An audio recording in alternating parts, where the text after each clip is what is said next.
Le Dieu de gloire s'est choisi en bas. Je voudrais que ce matin, que tu puisses prendre le temps de recevoir la bouche autorisée ce soir, la bouche que le Seigneur a oint pour te parler. La bouche que Dieu a mis ses paroles pour que tu sois béni. Parce que tu es là aujourd'hui pour les marier, mais toi de même tu ne sortiras pas d'ici sans être béni. Alors, je vous prie ce soir d'accueillir bien appelée ma mère. Mais de son rang l'évêque. Maman Sylvie, je vous en prie de bénir la vie de cette femme que Dieu a oint et a béni particulièrement. Et quand je la vois, je vois mon père. Sois honoré, maman. Cette maison a été toujours la tienne et elle demeure la tienne.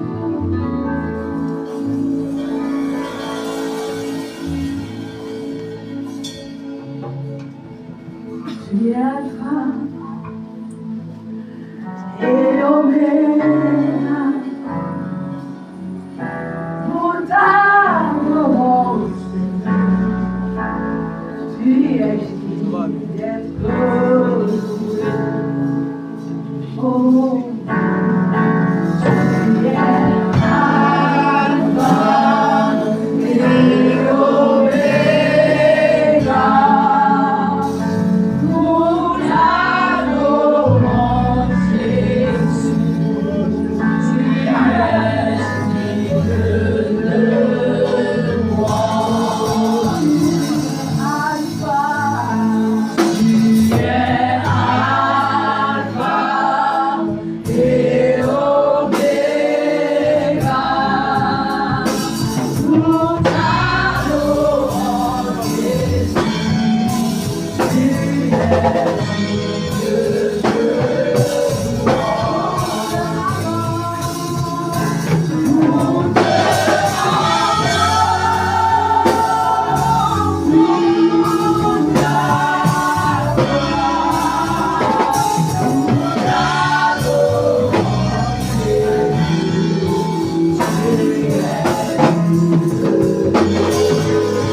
Nous te donnons encore toute la gloire ce matin.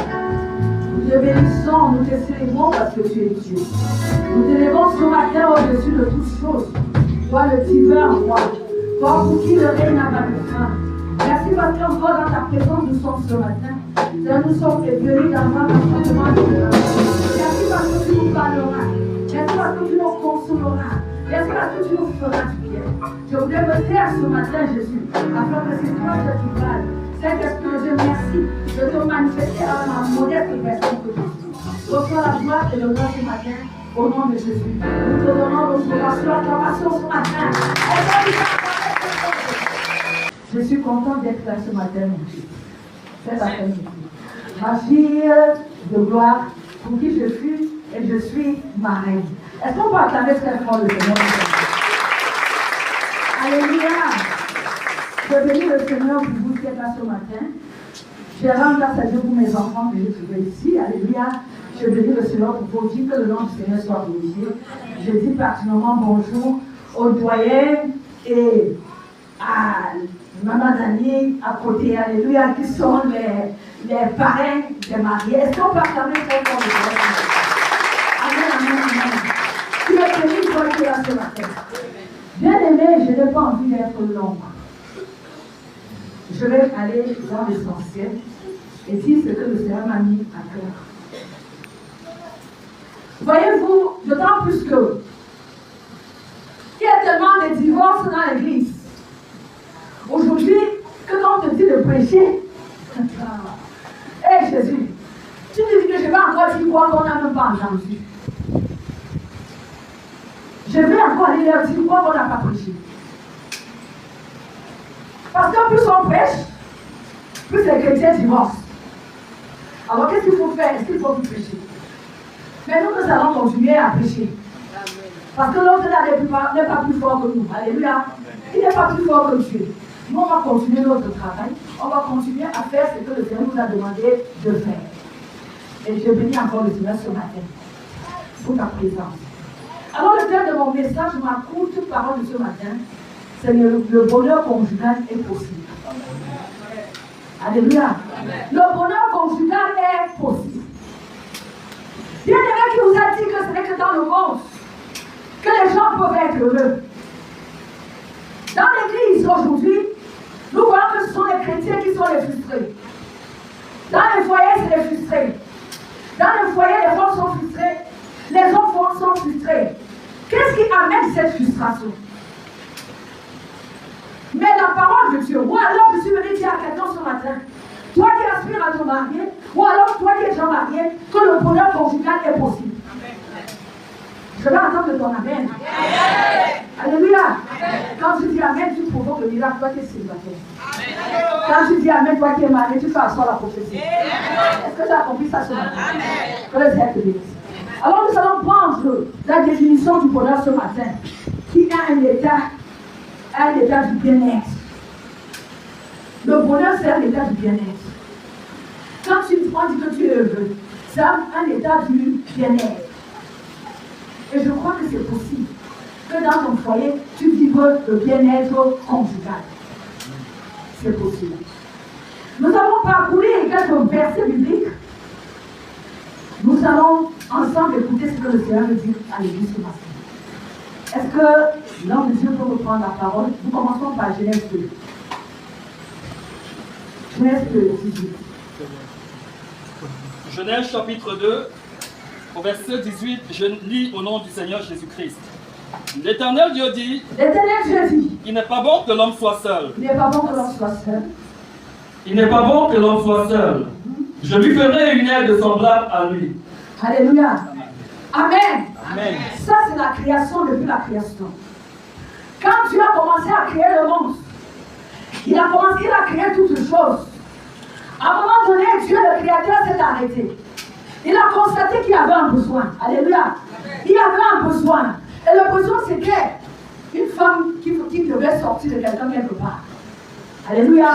La parole de Dieu nous dit par la suite qu'il a endormi qui? Il a endormi l'homme. Et il a sorti de cet homme la femme. Abraham, qui vous dit qui? Adam ne pouvait pas parler avec les animaux. Dieu est tellement amoureux qu'il a regardé la situation. Il a dit, mais attendez, c'est pas possible. Cet homme que j'ai même laissé dans le jardin. Mais je vois qu'il y a tout là. Mais il n'y a pas son semblable. Il ne va pas parler avec les chiens. Il ne va pas parler avec les chats. Il ne va pas parler avec les, je ne sais pas, l'homme. Et il a sorti Ève. Parce que lorsque Ève est venue, Adam vient à dire, voici maintenant qui est qui? L'os de mer, la chair de ma chair. Bien aimé, il était très content, n'est-ce pas? N'est-ce pas? Est-ce que ce n'était pas une bonne chose? Puisque la déclaration dit, voici maintenant. Quand on dit voici maintenant, ça veut dire qu'il y a eu un avant. Et dans l'avant là, ce n'était pas celui qu'il lui fallait. Est-ce que tu as compris ce matin? Pendant que tu es dans l'attente du bien-aimé, sache que celui avec qui tu es là maintenant, ce n'est peut-être pas cette personne. Il y a quelqu'un que Dieu prépare dans le secret pour toi. C'est la bonne nouvelle que je t'apporte ce matin. Voici maintenant l'os de ma zone, la chair de ma chair. Et le type a été content. La joie a inondé son cœur. Waouh, enfin je ne suis plus seul. Mais voyez-vous dans la marche, comme nous voyons Hervé aujourd'hui, Hervé, Dieu lui a placé une charmante épouse à côté. Il a longtemps cherché, il nous dit aujourd'hui que longtemps, j'ai marché seul. J'avais cherché, maintenant voilà que j'ai trouvé qui? La chair de ma chair et l'os de mes os. Amen, amen. Mais vous voyez le mariage, sur un velours, je ne sais pas. Ce n'est pas un tapis, vous appelez comment? Oui, mouleux. C'est-à-dire que, il y a des gens qui veulent se marier parce qu'ils veulent fuir la maison. Il y a des jeunes filles qui veulent se marier parce que maman dérange. Et maman me fatigue avec les travaux. La fondation est très fausse, bien aimé. Tu veux te marier, pourquoi? Dieu a institué le mariage. Et beaucoup de mariages se gardent aujourd'hui parce que la fondation était mauvaise. Pourquoi est-ce que tu veux te marier? Est-ce que tu veux te marier parce qu'il faut que tu prouves aux gens que toi aussi tu t'es marié? Les gens vont t'acclamer. Les gens vont trouver que non, comme nous sommes là aujourd'hui, on t'acclame. Mais Dieu qui lit le cœur, bien aimé, on va bénir le mariage ce matin. Mais Dieu nous voit le fond de ton cœur. Après la bénédiction, on peut constater qu'il y a des gens qui ne restent pas longtemps dans leur foyer, tout simplement parce que tu avais pris la peine d'étudier le cœur. Dis avec moi le cœur. Quand tu venais là, tu as aimé quelqu'un parce que tu as vu qu'elle est belle. Tu as quelqu'un parce qu'elle est belle. Tu as aimé quelqu'un parce que tu vois qu'elle a le thème que tu le cherchais. Oh, parce que tu as mis des conditions dans ce qu'on cherche. Moi, je n'ai pas vu là où Adam, lorsque Dieu a fait dormir Adam, il a cherché à savoir si la côte qu'il va enlever était grande de taille, était court, était mince, était géant. Ce sont des conditions qui te dérangent toi-même. Dieu n'a pas, il est allé tout simplement chercher Ève. Parce qu'il y avait un besoin. Maintenant, dans ta recherche, lorsque Dieu te donne quelqu'un, tu dis ce n'est pas mon goût. Bien aimé, ta part de goût que tu as créé se trouve dans quel créé. Ça se trouve où? Ta part de goût se trouve où? Et puis nous parlons par la suite. C'est que Dieu les met dans un jardin. Bien aimé, le jardin représente quoi? Le jardin. Bien aimé, Dieu a pris le temps de montrer à l'homme comment est-ce qu'il doit vivre avec sa femme. Pourquoi ne pas aller le mettre sur les rocs, sur les cailloux, sur la toiture? Il allait le placer dans un jardin de délices. Pour montrer comment le mariage chrétien, le mariage doit se passer. Bien aimé, les chrétiens d'aujourd'hui ne savent plus ce qu'on appelle faire du bien à son épouse. Dans le jardin, il y avait des fleurs. Dans le jardin, il y avait des roses. Il y avait tout genre de choses dans le jardin. C'est pour ça que Dieu les a placés dans le jardin. Pour montrer à l'homme que voilà comment je voudrais que tu fasses avec ton épouse. Est-ce que quelqu'un peut dire amen? Oui, c'est de ça qu'il est question. Alors, il va arriver un secousse. Dis avec moi secousse. Il va arriver un secousse dans le foyer. Dans la relation de Ève et Adam. Ce qui se passe, c'est que Dieu leur avait dit, voilà le manger vient d'ici. Mangez tout ce que vous voulez, mais ne touchez pas à ce fruit. Alléluia. Ne touchez pas. Ils ont compris, ils sont allés. À un moment donné, ce qui se passe, c'est que Adam était dans son coin quelque part. Ève est allée se balader. Et Dieu. Et après, vous savez que les femmes, nous aimons prendre les devants. Adam faisait quoi quand Ève allait manger le fruit? Point d'interrogation. Adam faisait quoi quand Ève allait manger le fruit? Il dormait. Il faisait quoi? Ève est partie. Ève a rencontré le séducteur. Et qui lui a posé plein de questions. Est-ce que Dieu a-t-il réellement dit? La femme, faible qu'elle était, elle a dit, voilà, Dieu a dit de ne pas manger. Mais dans la faiblesse, elle a pris ce qu'elle avait mangé. Elle a aussi allé donner à son mari. Amen. Elle a mangé, elle a aussi allé donner à son mari. Elle a allé donner à son mari. Nous arrivons. Ce qui attire mon attention ici, c'est que lorsque le mari mange, bien aimé, Dieu rentre dans le jardin parce qu'il vient chercher l'homme. Il avait coutume de venir tous les soirs pour regarder les hommes là où il les avait laissés. Amen, amen. Il arrive, il trouve, il les cherche. Adam dit qu'il s'est caché. Qui t'a dit, pourquoi tu es caché, Adam? Mais ce n'est pas ça que tu et moi on avait comme contrat. Toi, je t'avais laissé le travail, ce que je t'avais donné comme rôle, c'était de garder le jardin. Mais qu'est-ce qu'il te fait? Qu'est-ce qui t'amène à te cacher? Alléluia. Amen. Il dit, et Dieu reconnaît qu'il a mangé le fruit défendu.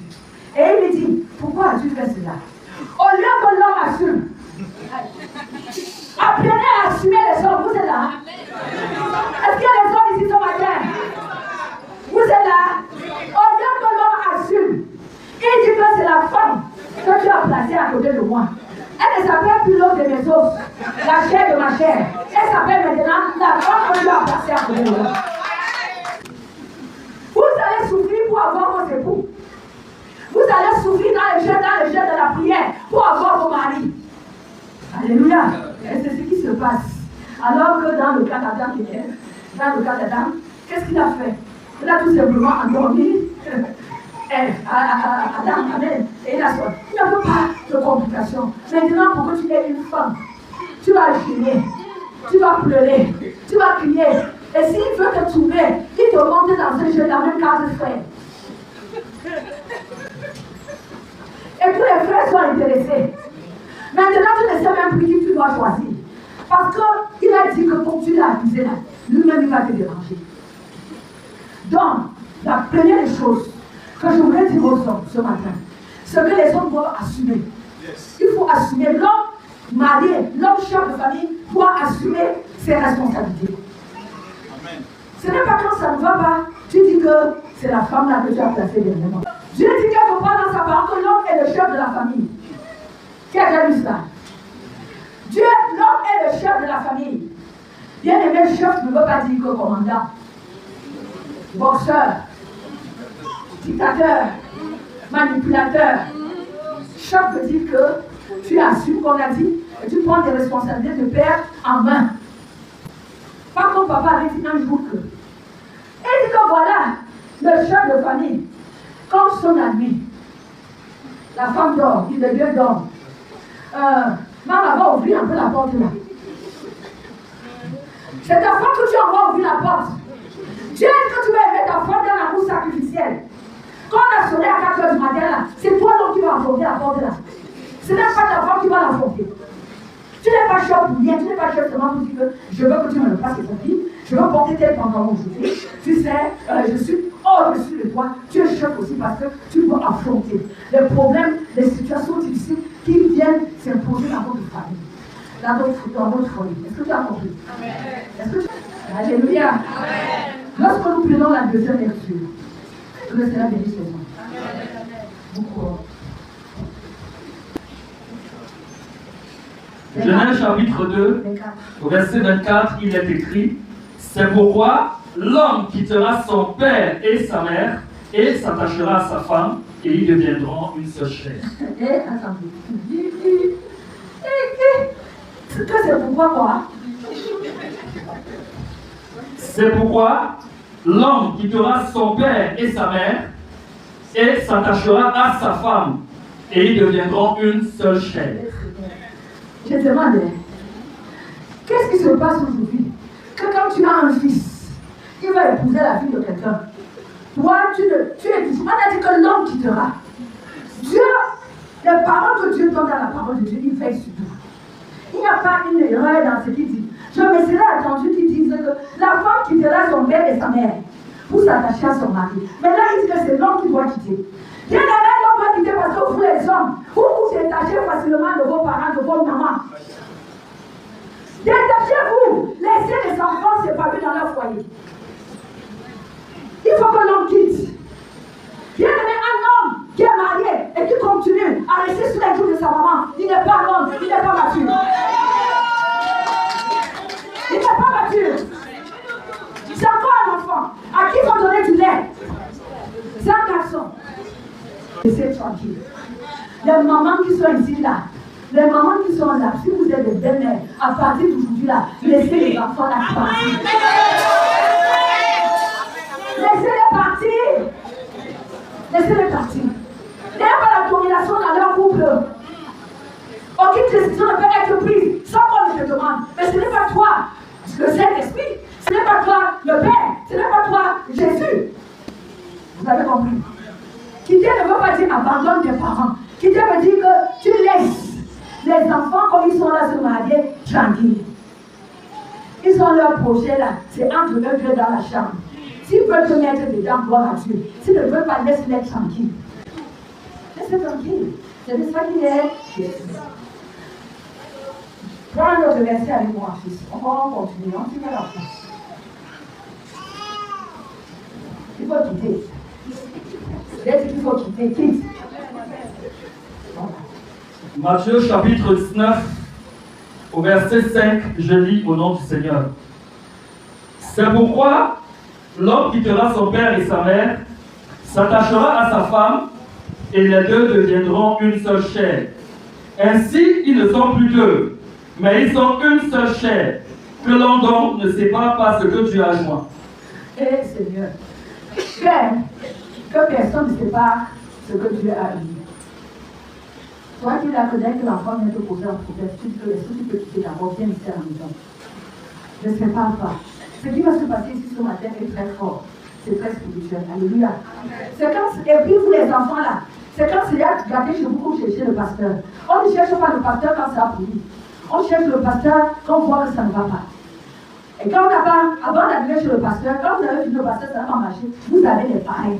C'est pour ça que les parrains sont là, ils ne sont pas là pour le décor. Ils sont là que quand ça ne va pas. Papa Jumain, maman Dani, tu penses quoi? Soutiens-nous dans ce moment de prière. Et ils vont vous dire, cette situation par laquelle vous traversez, nous-mêmes on est passé par là. Parce que moi qui vous prêche, mieux n'aurait été la mort, c'est que je suis encore bien mariée aujourd'hui. Est-ce que vous êtes d'accord avec moi? Pour ceux qui me connaissent, grâce à Dieu, je ne parle pas ce que je ne connais pas. J'ai fait près de 34 ans de mariage. Alors, je suis bien assise pour vous parler du mariage. Et du mariage, un mariage béni et un mariage heureux. Amen, amen. Un mariage heureux, je peux vous dire ça. Voilà mon fils, voilà mes enfants, et voilà le doyen, voilà mon ami. Ils savent de quoi est-ce que je parle. Bien aimé, quand tu as épousé un homme qui est mature, un homme qui a la tête sur les épaules, il ne permettra même pas à ta belle famille, à sa famille de venir te parler n'importe comment. Vous faites ça comment vous les hommes? Ta soeur chiffonne ta femme. Tu es là, tu regardes. Tu dis que non, c'est quand même ma mère. On n'a pas dit que ce n'est pas ta mère. Mais il faut faire la part des choses. La séparation commence parfois là. Ça commence à ce niveau. Parce que quand tu introduis la famille, les frères et les sœurs dans votre relation, tu es déjà en train de briser une construction dans le foyer. Bien aimé, quand on construit un bâtiment ou une maison ou n'importe quoi, on va mettre le sable, on va mettre le gravier, on va mettre le ciment, on va mettre tout ce que vous voulez. Mais tant qu'il n'y a pas de l'eau, dis avec moi de l'eau. Tant qu'il n'y a pas de l'eau, ça ne fait pas le bâtiment. C'est l'eau qui fait le mélange et qui apporte la construction. Alors, femme sage, tu bâtis avec quoi? Tu bâtis avec quoi? L'eau représente quelque part la parole de Dieu. L'eau représente le Saint-Esprit. Comment est-ce que tu bâtis ton foyer? Avec le composta, avec le commérage, avec le mépris, quand ton mari se lève le matin, puisqu'il t'est énervé la nuit, comme tu sors là, ta journée est maudite. J'ai dit que tu ne seras rien. Tu es en train de bâtir, hein? Tu n'es pas une femme sage, mais tu es une femme insensée. Tu es en train de bâtir. Tu as dit que la femme sage bâtit sa maison. Ma fille, demande à Dieu donc de moins de ta bouche.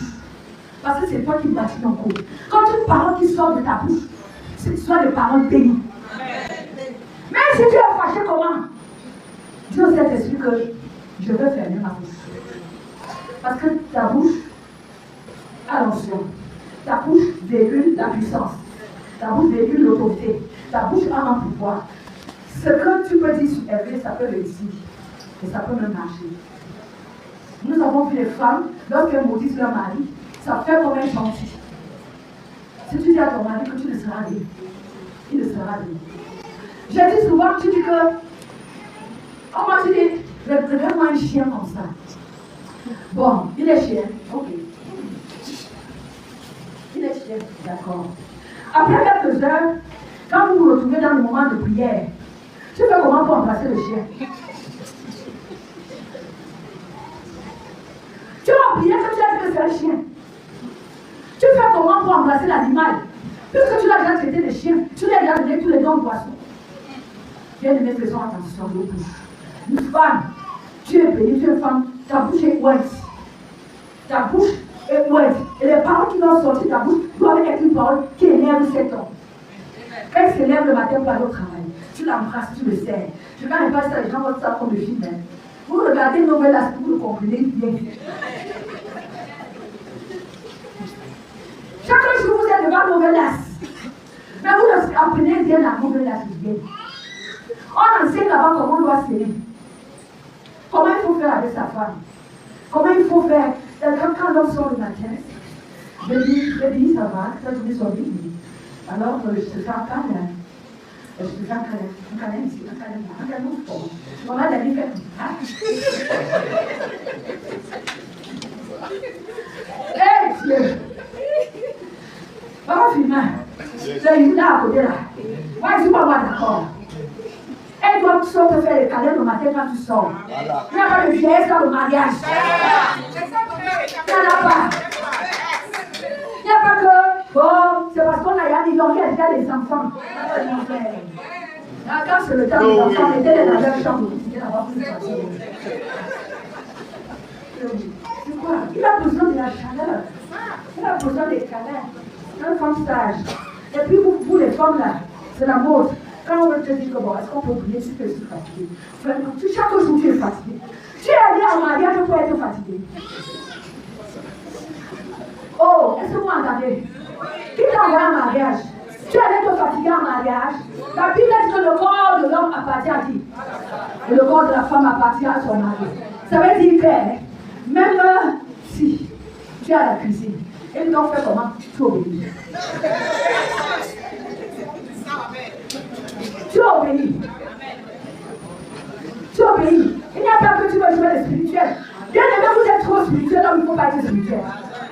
Dans le cadre de la langue, il faut tout partir même prier avant. Si elle a d'abord la prière que tu as fait toute la journée à l'église. Frère, bon, tu dois dire des bonnes paroles à ta femme à ce moment. On prie, tu pries quoi? Je vais même tourner le dos que tu me fatigues. À ce moment, si je n'ai pas besoin de prière,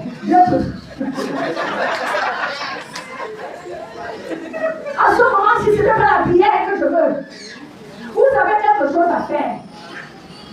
Vous avez, ce n'est pas la prière. Tu pries à toi et à travers. Tu as une de Saint-Esprit à tout moment. Saint-Esprit, même quand vous allez tu l'appelles. Vous fatiguez souvent de Saint-Esprit. Il doit se reposer. Bon, je vais aller rencontrer ma femme, il faut que je demande au Seigneur. Tu demandes quoi à Dieu? Avec tous les dossiers qu'il a dans le monde là, tu crois que ce n'est que tes dossiers qu'il a à gérer? Amen, amen. La femme sage dans ta maison. Je voudrais, femme, que tu bâtisses ta maison avec le matériel solide. La paix. Tu dois être une femme de paix. Alléluia.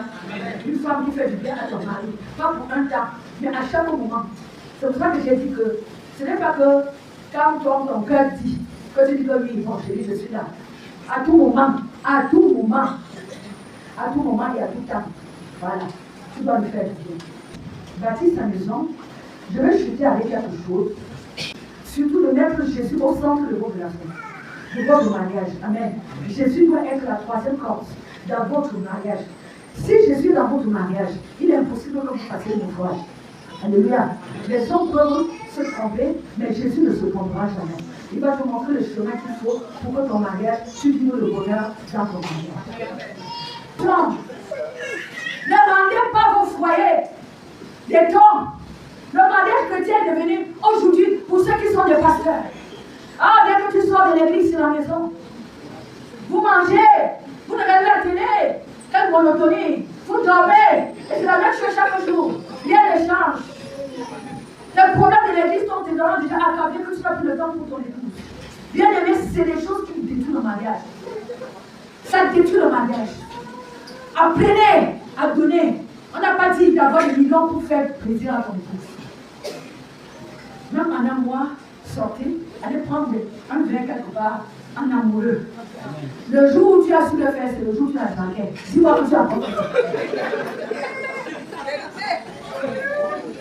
C'est quand tu l'as dragué, que tu l'as amené au restaurant chinois même. Tu as fait les économies. La qualité d'économie, là, tu as mis l'argent de côté. Que je vais impressionner, je vais impressionner la petite. Mais après, là, le mariage, là, non, c'est un acquis. Il n'y a pas d'acquis dans le foyer. Il n'y en a pas. Tu dois conquérir ton mari chaque jour. Tu dois conquérir ta femme tous les jours. Parce que si tu ne le fais pas, quelqu'un va le faire. Après, lorsqu'il change, parce que quand il va au travail, le travail avec lequel tu as dormi, parce que tu ne sais même pas que les misères existent. Les misères, tu les vois seulement à la télé. Alors qu'on les voit au marché central. À moins de 5 minutes, tu as des misères. Tu connais les recettes. Tu vas porter le jean. Tu vas pas ajouter sur ça le tabac. Toi seul. Le gars supporte un mois. 2 mois, il supporte. 3e mois, il commence à dire que ça vient assez. Tu commences à pleurer que c'est les démons qui font ton mariage, il n'y a aucun démon. Ou les tisas, parce que c'est ce que vous avez fait dans vos bouches, les tisas. Oh, tisa! La tisa, c'est la maîtresse. Bien aimé, quand tu as une femme arrivée chez une tisa, un homme arrivé chez une tisa pour s'habiller, parce que c'est les gens que vous le donnez. La tisa a préparé la chambre. La chambre est parfumée. Le lit a des pétales sous le lit. Il y a des pétales sous le lit. Les lumières sont des jeux de lumière. Le gars, il y a le dîner aux chandelles. Toi, tu n'as jamais pensé que tu peux faire un truc comme ça à ton mari. Jamais tu ne connais pas ça. Tu ne connais pas ça. C'est des choses, même si tu es spirituel, n'importe comment, tu dois comprendre que c'est important dans un couple. C'est important. C'est très important. Sortez avec vos épouses. Faites-leur du bien. Faites-leur du bien. Même si tu as besoin d'elle la nuit, tu te demandes, oh, c'est le nom de qui? Qui est haut? Donc elle a pris le nom, c'est haut. Tu es là. Comment tu es chérie? Ça va, tu as bien dormi? Tu dors? Ça va? Vous croyez que voilà des choses, même aujourd'hui, alors c'est plus des mariages chrétiens. Parce que vous croyez que quand vous avez épousé une chrétienne, c'est qu'elle doit seulement être là à vous faire les enfants, à rester à la maison, à vous faire les marmites. Bien aimé, ce n'est pas de ça qui est question. Sors avec ton épouse. Fais-le du bien. Voyagez. Voyagez. Les plages n'existent pas pour d'autres personnes. Ça existe pour toi aussi, chrétien. Est-ce que tu as compris ça sur la terre? Ça existe aussi pour toi, les chrétiens.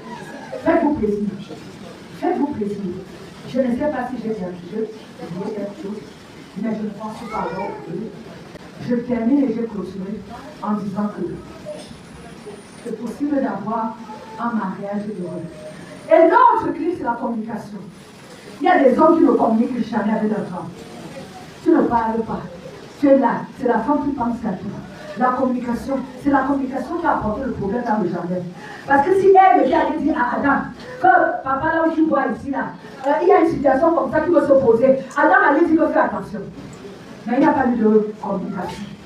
Il faut avoir la communication, le dialogue dans son foyer, c'est très important. Ne dormez jamais dans les parler des problèmes. Il y a des gens qui vont 1 mois, 2 mois avec ta femme, tu fais ça comment? D'autres partent de dormir au salon. Tu es possédé. Même si tu es vomi, le feu se possédé. Tu ne peux pas dormir, faire un jour avec ta femme, elle dort au salon, toi tu dors dans la jambe. C'est quoi cet esprit? C'est quoi ça? Changez, changez. Je prie pour les célibataires ici ce matin, que le Seigneur vous fasse grâce de trouver des époux selon le cœur de Dieu. Des époux qui aiment Dieu. Des époux qui savent tout ce qu'on a dit là tout à l'heure, qui savent mettre ça en pratique. Alléluia. Et surtout, sachez en dernière position que l'argent de Mazoua, ton argent appartient à ta femme. Le gars, combien il dit? Ça veut dire. Voilà. Ton argent, quand tu gardes l'argent chez lui, voilà ce que Dieu a mis entre les mains. Vous priez ensemble, vous voyez ce que vous avez fait avec Alléluia. Et autre chose, les hommes ne savent pas ce qu'on appelle l'argent de poche. Qui donne l'argent de poche à sa femme? L'argent de poche. Ou alors ta femme, ou dans ce que tu lui donnes pour aller au marché. Vous savez ça qu'elle se coiffe? Vous savez ça qu'elle s'achète le rouge à lèvres? Apprends à partir d'aujourd'hui à donner de l'argent de poche à ton épouse, comme le Seigneur te dit.